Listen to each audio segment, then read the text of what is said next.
other users in the ecosystem as well, allowing everybody really to continue to own their data, own their software, but also participate in what the wider internet has to offer. So that's really interesting because what that means is I could have all my data sitting on my laptop or on my file server in my house, and I can still interact with the rest of the world. Welcome to Embracing Digital Transformation, where we investigate effective change leveraging people, process, and technology. This is Darren Pulsford, Chief Solution Architect, author, and most importantly, your host.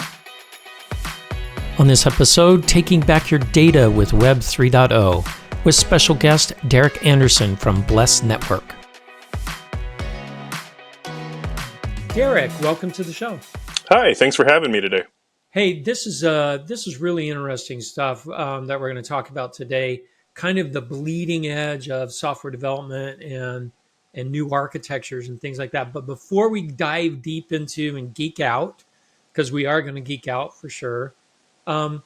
Every person that comes on my show is a superhero. I wouldn't have anything less.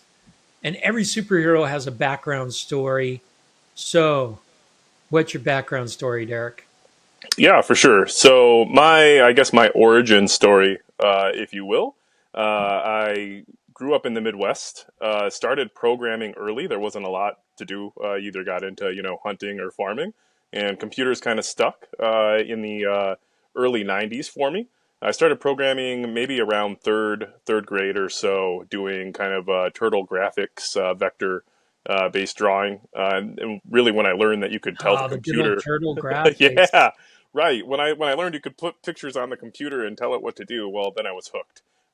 Dove into I think at the time it would have been Quick Basic with Microsoft DOS 3.1, 3.11 at home, and then kind of just grew from there. So my early career was in banking.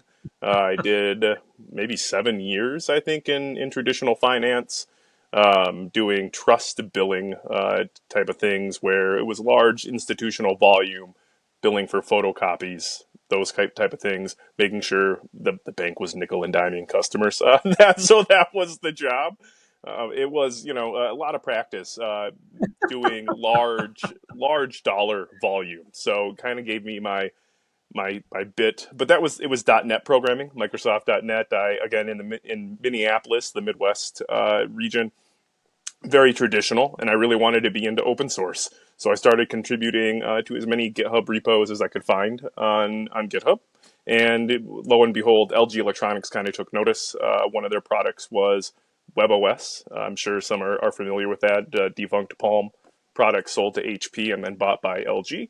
And then I would later get a job and move out to Silicon Valley.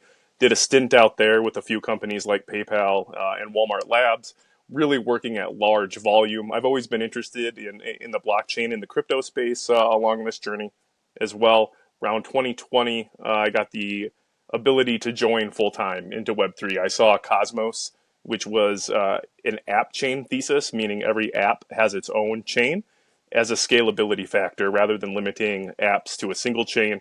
You give them their own chain, and I really thought that was interesting as an idea for, especially for Web3, putting power back into the hands of the users, Yeah, that is like interesting. right, like a traditional IPO or now we have these ICOs, but more importantly, people could buy in to a project that they believed in. So I went full time into infrastructure after having all that experience, kind of in large Web 2, and really seeing kind of where the web came from the '90s, kind of having an idea, and then jumping into Akash Network, which was, I call an infrastructure primitive, especially for Web3. It doesn't do a lot of managed infrastructure.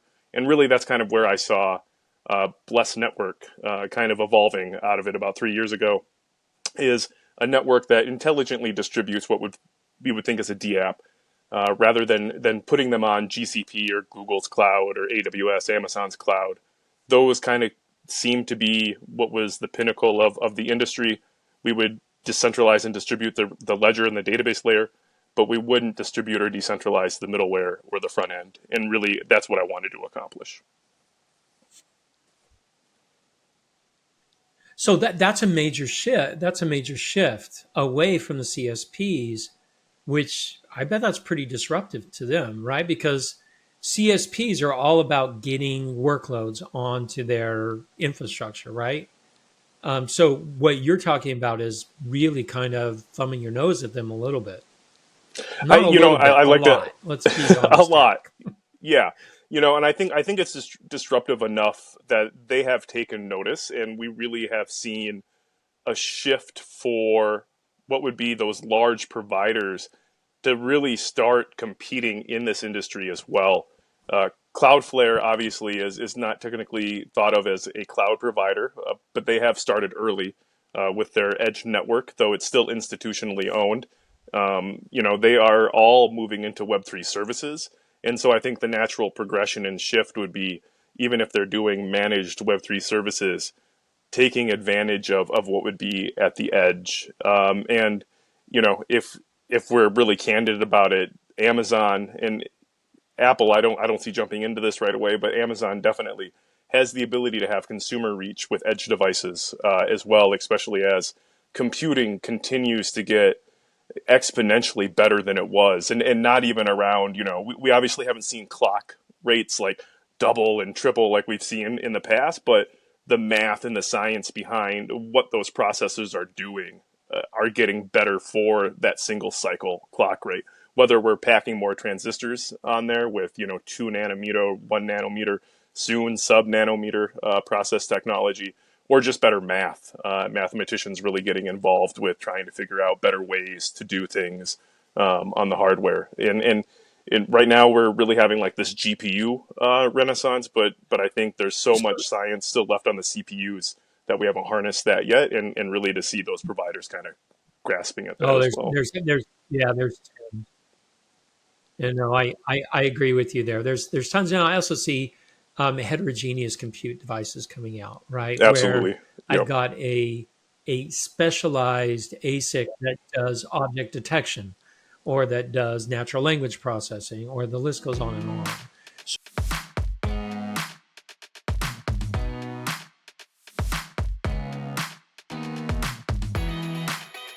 With this more distributed kind of architecture. And it's funny because we went to mainframe, then we went client server, then back to cloud service technologies. Then, I mean, we do this expand and contract, or centralize and decentralize. Do you think we're getting close to another decentralization? Because we spent the last 10 years centralizing everything into cloud. Do you think we're in that cycle again where we're going to decentralize again? I think and this isn't just in like the Web3 or the web world. I think we're in a specifically kind of a renaissance of hybridization across all verticals of industry, whether it's even just power, as an example, because we know local first for electricity, local first for compute really makes a difference for user experience and user ability. Moving data is slow, it's very expensive, and we saw this if you watched the Mike Tyson fight on Netflix, right? We had already accomplished wideband broadcast with cable. Over the air is pretty good, but we had high definition cable coming out of distributed wideband broadcast, and it worked really well for millions and millions and millions of viewers. Nobody could watch that fight that night using IP based broadcasting, and so really, I think we're learning to do that full circle thing that humans like to do, abandon something that works really well, invent something new, and then kind of mix the two, to get the best of both worlds. Yeah. So this also reminds me, you mentioned energy. Here in California, where I live, we've got an energy problem because of antiquated architectures and things. Everything was more centralized, and over the last couple of years, PG&E has created more substations so that they could localize electricity better and protect during high winds and things like that. They can protect certain areas without shutting down huge parts of California. So this idea of localization, I think, is a real thing, and very important. And does that lead more towards these more um, distributed type of architectures that I mean, you're espousing here. Yeah, Is that one of absolutely. the key factors that you think will lead to that? I think one of the we can even see this kind of already happening in the microeconomic climate with video game streaming, which happens to be one of the first real low latency, high fidelity use cases. With game streaming, typically in a town, I'm in a remote, what I would consider a remote town. It's 25,000 people, but it's an average in the U.S. A micropolis where there's 75 to 80 miles of physical distance between the next metro. But the next major market is over 3 to 4 hours away from me. And so if I'm playing one of these video game streaming services, I have to dial up to, over 400 miles away to get a connection. The likelihood of having one closer to me in a 1 million person market versus one that's in a 3 to 4 million person market is very low. And so this industry itself has started really kind of spiraling out. I have always thought it would be kind of funny if what would happen if you could franchise the idea of a data center. And so in a mini mall next to your Pizza Hut is somebody running like a miniature data center, and it's got all your bells and whistles there, and that becomes like a legitimate business is moving to a remote area and investing, $50,000 of capital into a remote data center. And now there's local streaming and video game services and things like that. And I think that'll just continue. I think what makes it different for the Web3 world is finding the residential compute that people already own, especially as the world continues. I used to show a graph where it would look like, we kind of take it for granted here in the United States, or at least the Western world, about where our computers kind of sit, because market saturation with the iPhone happening in 2007, and then really broadband like exploded to 80 to 90% of the market by 2010. So we've really had it saturated, but it Right. wouldn't be until about 2010 or 2013 that India and China have really started coming online into residential compute. And so just continuing to see the number of devices that we have at our hands, to the point where I think right now, like, there is a trend or a niche in the market of developing e-waste based products. So things that they were going to throw away are so strong and so capable that they're better than the computers we had in 2003 and 2005. Now I see vaporizers, nicotine vaporizers, coming with LCD panels and small microchips in them to do some kind of adjustment or counting as well. So I can only imagine the available compute just continues to grow exponentially. So, all right. So, explain a little bit for my listeners that don't know a lot about Web 3.0. Explain a little bit about what's different, right? Than traditional. Traditional. We've got web browsers. We've got some code is running in those web browsers, like JavaScript or whatever. But most of the computing is really happening on the back end on a server somewhere. That's traditional Web 2.0. Is what's different with Web 3? So the biggest difference between Web3 and what we would consider, previous iterations of Web3 is not so much infrastructure. So the infrastructure play itself is built on technologies that have been around, uh, going on maybe a couple decades now. In fact, there was an attempt at a censorless free internet called Freenet that was really popular around the turn of the century in the I 2000s. remember Freenet. Yep. Yeah, absolutely. And so it had a very similar concept of combining things like BitTorrent and your web browser and DNS locally so that you could browse the web. So these things are not in and of themselves like brand new concepts, but really what's new is the idea and almost the ethical concern that users own the data and that the data belongs to the users, and therefore the user should be able to dictate what happens to their data. And so with Web 1, it was really about getting online, and we were distributed already.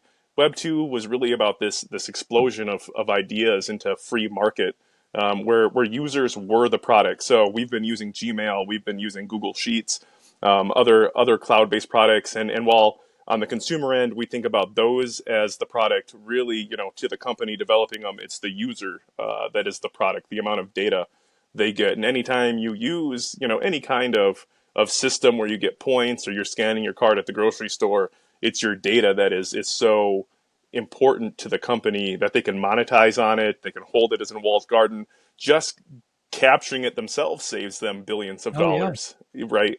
And so really the idea for Web3 is it's your data. You own it, and various methods at keeping you owning the data. And so when it comes to an infrastructure play like Blessed Network, really what our idea is that your project, your love of your life that you've been working on really belongs to the community you've been able to build.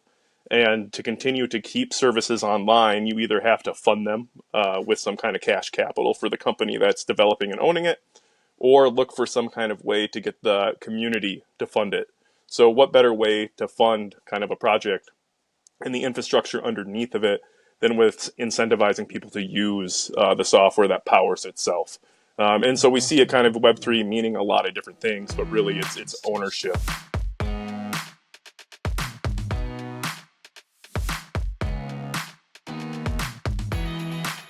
What's happening in the industry today, the changes really have been at the base server level, kind of the data availability, what you would think of as the database in a Web2 application. Having what would be replicas running stored procedures and keeping that mutation in the database, agreeing on those in consortium. And so that's really been the only paradigm shift towards application building that we've really seen today is developing what you would know as a smart contract. You hear that in the industry. A smart Yeah, I hear contract that a really lot. is just a stored procedure. Yeah, absolutely. It's a stored procedure that sits in the database, and the database does replication consensus before storing the results after executing the stored procedure. And really what has happened is, again, to kind of go back to earlier in the conversation, the service layer and the app layer have really stayed traditional. And so they're hosted on a server that's owned by the company that's built the product or the individual that's built the product. And the users go to that company specifically to get to the product. What we're trying to do at Bless and a bunch of other industry partners as well is trying to decentralize and distribute what would be that services layer and that front end layer through a various different various methods across all of these attempts, trying to employ different mechanics. But really, the end goal is that as a developer, your paradigm is to think that the user owns your application. They could have a copy of that application. Those copies could chat with each other to do some kind of various, network sync or things that you would usually coordinate directly on the server using a centralized database. And so really now we want to make a shift that before you would think about these stored procedures in a replica database, and that would really kind of go back to traditional topology. Now you have to think about peer-to-peer networks are kind of in the middle. And how can we alleviate that then for the developer user is really, the goal of a lot of the infrastructure projects is trying to make sure as a developer user you can think about the old paradigms while getting the benefits of what the Web3 distribution model The would new be. one. Okay, so let me see if I understand this right. So traditionally, I log into Gmail, for example. Uh, that's actually running on Google's stuff. It's not running in my browser Hmm. or things. This new model would say, well, actually, we're going to put a Gmail, client or whatever actually running on my machine, and then it's coordinating between all the different versions of that application actually running on my machine. Instead of it being centralized, it's distributed, and keeping the right versions of those updated and all that. That's the new technology. That's the stuff you guys are looking at on the distributing of those applications. Is that right? Yeah, absolutely. Is giving the user the ability to run the software at the edge, while that software also acts as a server client to other nodes, other users in the ecosystem as well, allowing everybody really to continue to own their data, own their software, but also participate in what the wider internet has to offer. So that's really interesting because what that means is I could have all my data sitting on my laptop or on my file server in my house, and I can still interact with the rest of the world, right? Yeah, So does absolutely. And that and lead to new? employing Oh, go ahead. a lot of new interactions, especially as we add other technologies. So we haven't even gotten into zero knowledge technology, but really allowing you to keep your data local and then proving things about that data to an outside party for whatever purpose. But it could be, things that are sensitive, births of your children and those records of knowing parentage Right. and things that you typically have to provide. You no longer would need to provide copies of that. You could just prove the information in the copy, prove that you have the copy.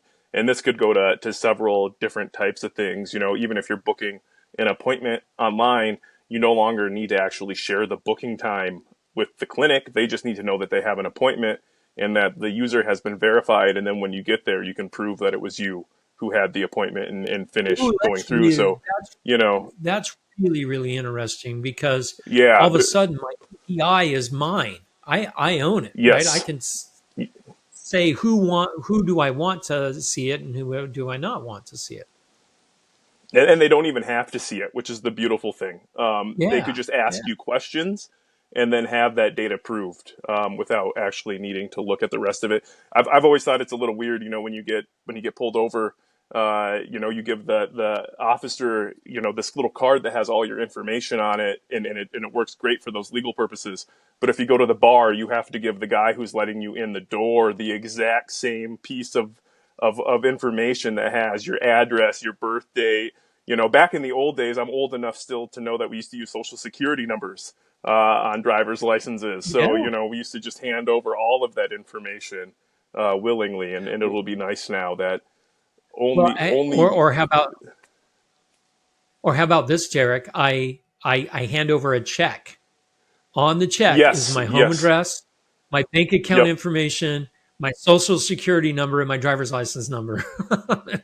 Yeah, and I think most people don't even know how scary it is that there is no opt-in system for that electronic bank portion. So as soon as an attacker has all of the information on your check, they could make malicious withdrawals before you would know it, just because that's everything you need. And we again, we're paying for those at the grocery store.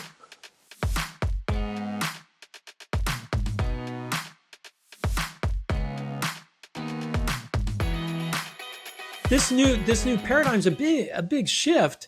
Does it require? It sounds like it requires a new way of thinking of developing, and it would require a massive paradigm shift in computing. Yeah, I think so far I've been in the industry for about 3 years now. What I think we're seeing the biggest shift in terms of the paradigm is up front. We thought it was really cool as a set of engineers, as product builders, but product consumers don't care, and that's just the reality. A retail customer, your bread and butter, the person who's going to actually pay the money, and even if you think about a million teenage girls paying $5 as like a demographic, that there's reach in that. Why we see TikTok and Snapchat blow up as an example. So they don't really care what the underlying technology is of the app. And Right, so really, I think the big paradigm shift for us is not so much just on this new technology. It's really that the customer doesn't care, much like we saw with the explosion of web apps in the app stores on iOS and on Android. We've always had software you could download. You could always go to CNET, Two Cows, if anybody remembers. We had a lot of places I to get remember. Yeah, software. But it wasn't really until these app stores really kind of obfuscated what it meant to install an app, what it meant to actually put software on your machine. Did users really, go in mass and get it? Same thing with like cloud storage. We could do backup. We've always been able to back up photos and videos for a really long time. You could get a backup service and do it.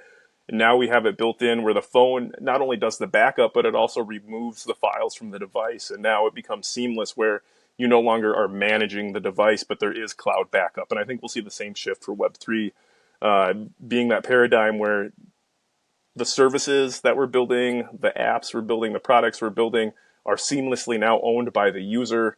There's cool things that the user can do within their own local topology. We've seen this actually. There's a movement called the local first web movement where they are working really hard on ensuring that even just web apps can sync across peer-to-peer networks and find each other out on your local LAN, as an example, through Bluetooth. There's so many, communication mechanisms, and really just ensuring that the user then owns the software. We've seen this big shift towards SaaS, selling users Right. Yeah. subscription and access. Yeah, and now I think we're coming back to ownership, letting the user own what we're building, and that those are shifts in and of themselves for developers to think about. So you've got to get the consumers to want it, and because big business, all the SaaS providers, they don't want this, right? They lose control, right, of the data, which they're monetizing the data in several different ways, right? Both selling you the service and also monetizing the data. So this is going to require new business models, but I think you're right. I think it first has to start with getting the consumer, the 50 million, youth that are out there, to actually to buy into it and use it. So that sounds like a big challenge. I think it is a big challenge, which I think again it's back to use cases and really being kind of inspirational with what we do with the technology, because the consumers just aren't going to know exactly what it is that the And technology they don't does. care. One of the reasons Yeah, they they don't don't care. care, right? They don't care, and it's one of the reasons why we've designed Bless not as a standalone network like a crypto network, but we're crypto adjacent. We're playing in the Web3 infrastructure field, but we've designed the software in such a way that we want people to use it and customize it and create their own even network. So we can run a centralized backbone where people can use it to bootstrap. We're using an adjacent technology from Protocol Labs called IPFS. So it's compatible with their network. You don't even have to run on our network. You can use their network for communication hubs. And really, the idea is that allowing people to take the software, develop a use case that's specific to them, that doesn't have to be crypto, but is in a way allowing the users to be empowered to participate in community. And that's really, I think, where we see the first win. While you could make a bunch of commercial applications, and we do see other sister companies, Bakuhau, as an example, is a product that allows. It's backed by IBM. It takes the same technology that we've kind of built and allows you to do data processing at the edge. So there'll be commercial applications, but I think we'll see true differentiation in the product market between what a consumer is. Institutional consumers, I think, will adopt much faster than retail consumers. Gaming Yeah. is likely, to be one of the biggest positions for this type. Perhaps peer-to-peer file sharing in some, form of a new YouTube. Omniflix, as an example, is something trying to do monetization for creators with a Netflix style model. Pay to watch, and then get records on, or recording that transaction on the blockchain to monetize later for all the people that are involved in the creation of that. And I think we'll see that adoption happen. We've seen TradeFi really move to DeFi fast. And I think a lot of that has to do also with the number of retail customers that entered TradeFi but didn't have access to tools outside of the professional sector. So, if you go to, E-Trade or Charles Schwab, you're not getting the same trade fidelity that somebody who has a mainframe system that they're paying, hundreds of thousands of dollars to get connected to. And so DeFi has kind of leveled that playing field a little bit, where you can candlestick in real time and be a short seller if that's what you want to do. So I think we'll kind of see the same use cases for the other sector. What will be the new TikTok as an example. Yeah, this sounds like this could be very disruptive in the industry. Right on the heels of the generative AI disruption, we could see this kind of go that route as well. This could be very interesting. Yeah, especially when you put them hand in hand with the explosion Yeah, of I was going to AI, say, the yeah. need for, again, electricity, distributed devices. And that technology in itself, while it seems so mature that it can do so much, it's still in its infancy, especially in the research level. So I think we'll see the marriage of both come together, clever ways that we just haven't really realized yet. Very cool stuff, Derek. Hey, this has been great talking to you. If people want to find out more, where do they find out more about the Bless Network? Yeah, absolutely. We're on Twitter at the Bless Network. We're on the internet, bless.network. You can also find us on YouTube, Bless Network as well, to watch some videos if you prefer that format. But follow one of those 3 links, and you'll find out more information about us. All right. Hey, Derek, thanks for coming on the show. I appreciate it.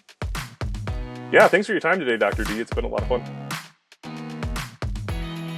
Thank you for listening to Embracing Digital Transformation today. If you enjoyed our podcast, give it 5 stars on your favorite podcasting site or YouTube channel. You can find out more information about Embracing Digital Transformation at embracingdigital.org. Until next time, go out and embrace the digital revolution.